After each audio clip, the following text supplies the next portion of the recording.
In no particular order, here are President Trump's greatest feuds. Number 10. Bill Maher. I'm sure you guys have heard of Bill Maher, the host of Real Time with Bill Maher. Even if some people find him politically incorrect, that's not going to stop Bill Maher from anything. He actually earned himself an interesting lawsuit from President Trump a few years ago. Back in 2013, Maher joked during an interview on The Tonight Show that he would donate $5 million to charity if Trump released a birth certificate proving he wasn't the son of an orangutan, because he came to the conclusion that orangutan fur was the only thing in nature that matched the shade of Trump's hair. Not gonna lie, that's actually pretty funny. After making that statement, Maher actually received a copy of Trump's birth certificate and a lawsuit demanding payment.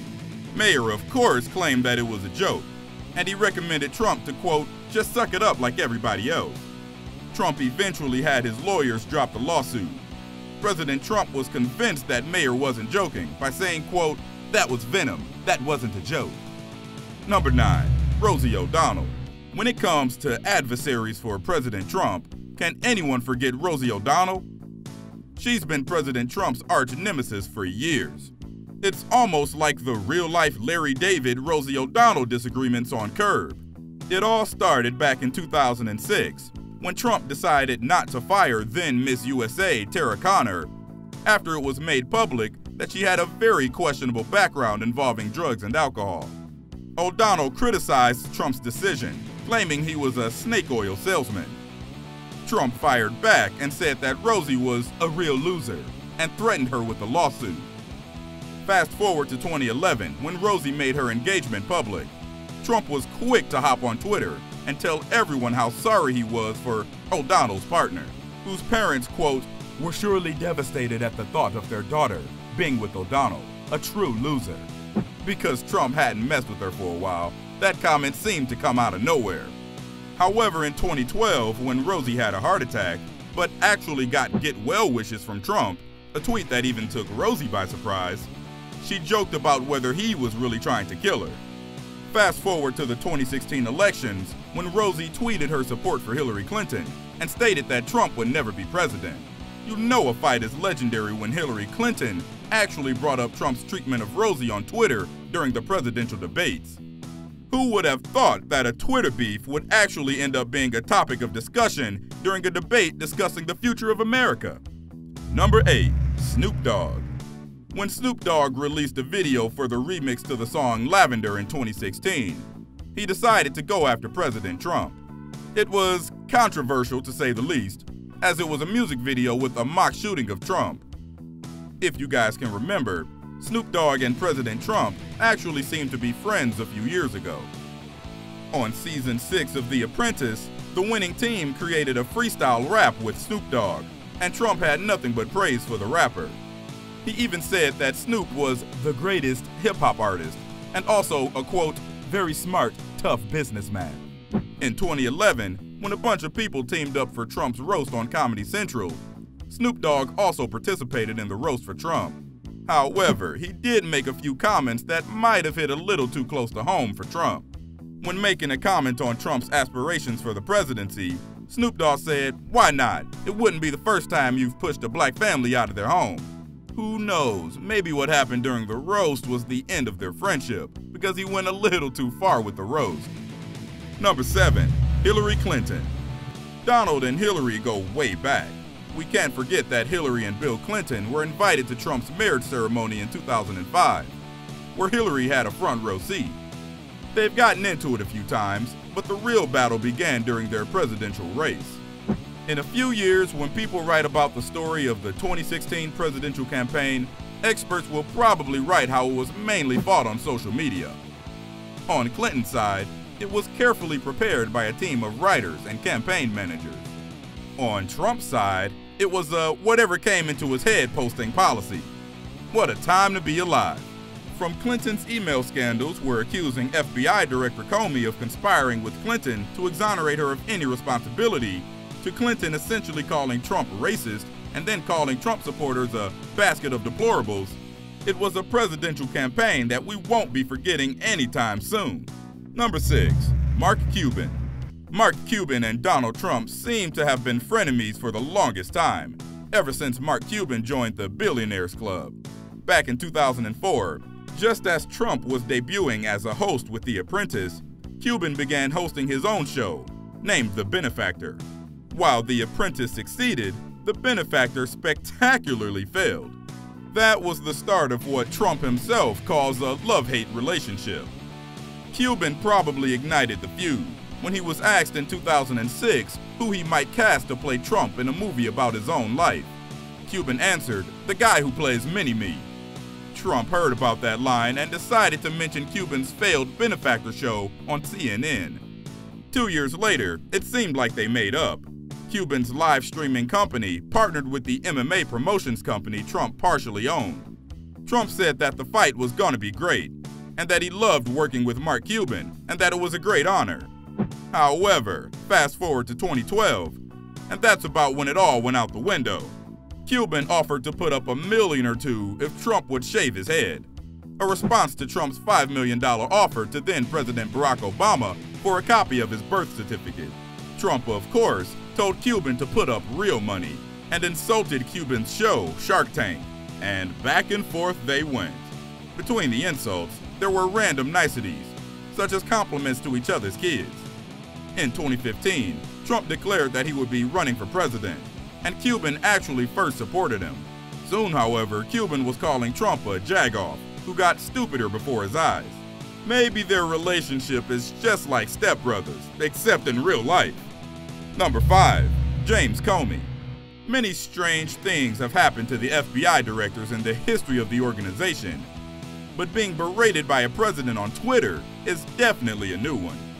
In one of his tweets, Trump called James Comey slippery, not smart, and quote, absolutely the worst FBI director in history. After Comey's firing, Robert Mueller was assigned to investigate the possible interference in Trump's presidential campaign by the Russians. President Trump, of course, denied interference, and has threatened to fire not only Mueller, but also Attorney General Jeff Sessions and Deputy Attorney General Rod Rosenstein. Comey said that President Trump was demanding personal loyalty before firing him. Trump tweeted his disagreement with Comey and accused him of giving up classified information, lying to Congress, and conspiring to benefit Hillary Clinton in regards to the whole email probe. Comey said that he was operating under the assumption that Clinton was going to beat Trump in the elections, so of course he said it, quote, was a factor. Looks like President Trump has the last laugh here, and it looks to be an admission of preferential treatment by Comey, don't you guys think? Number 4. Cher. Anytime someone only goes by just one name, they don't really need an introduction. You guys know Cher. The 71-year-old actress and singer is undoubtedly not a Trump supporter. In 2012, after Trump's argument that Obama might not have been born in the US, Cher decided that she wasn't a fan. When she found out Macy's sold Trump's merchandise, she hopped on Twitter and posted to never go to Macy's again because they sold Trump's shirts. She also went on to sign a petition that called on Macy's to end its association with Trump. From Cher insulting Trump's hair and his manhood to Trump making fun of Cher's plastic surgeries and career, it's a Twitter beef that's still going on all the way to today. Cher even went on to admit in April of 2018 that she went a bit too far in insulting Trump, although she didn't apologize. Number 3. Kim Jong-un. At this point, when you think of Kim Jong-un, you probably think of President Trump. They've actually been feuding long before Trump came into office. In March 2013, Trump tweeted that China could, quote, solve this problem with North Korea if they wanted. Soon after, in April of that year, he tweeted telling Obama to be very careful with the, quote, 28-year-old whack job in North Korea. That sets the stage for this relationship. Fast forward to January 2017. Trump responded to North Korea's statement that they were in the final stages of developing a nuclear weapon by tweeting that it's not gonna happen. Kim Jong-un then upped the ante by releasing a mock-up video to North Koreans of an American city blown up with missiles, with a burning American flag at the end. After that, threats to Guam increased on North Korea's part, and in a speech, Trump vowed to totally destroy North Korea. There's also the infamous Trump tweet about his nuclear button being bigger and more powerful. Just when we thought the situation couldn't get worse, all of a sudden, America's relationship with North Korea got better than ever. Maybe this was a situation when relationships get better through fighting. Number 2. Heidi Klum. Remember when Heidi Klum used to be a top supermodel? Well, apparently Trump likes to remind her. Klum has been the face of Project Runway and, of course, has been a superstar in modeling. Back in 2005, Klum was about to have her second child. At the same time, Melania Trump was also pregnant. While giving an interview on Howard Stern, Trump mentioned that Melania had blown up like a blimp in all the right places. Then he also added that Klum had lost all the appeal for him after having kids. No official comment from Heidi, but we're sure she just brushed it off. 10 years later in 2015, Trump decided to comment on Heidi Klum again. In an interview while discussing his persona, Trump agreed that sometimes he does take it too far. And then hilariously, right after he said that, he decided to let the world know how he really felt about Heidi Klum, saying that she was no longer a 10. This time, however, Klum decided to respond. The day after he made those comments, she released an Instagram video. In the video, Klum is at a photo shoot with a 10 pinned to her shirt. A man with a Trump mask comes up behind her and rips the 10 off, only to reveal a 9.99. Klum shrugs it off and smiles even brighter. That's definitely showing off some tough skin by her. Number 1. Barack Obama. Presidents don't always get along with their predecessors. It's pretty much impossible when two people have such strong political beliefs that contradict each other. To be honest, President Obama and President Trump don't have too much beef with each other, other than the random tweets Trump liked to give Obama.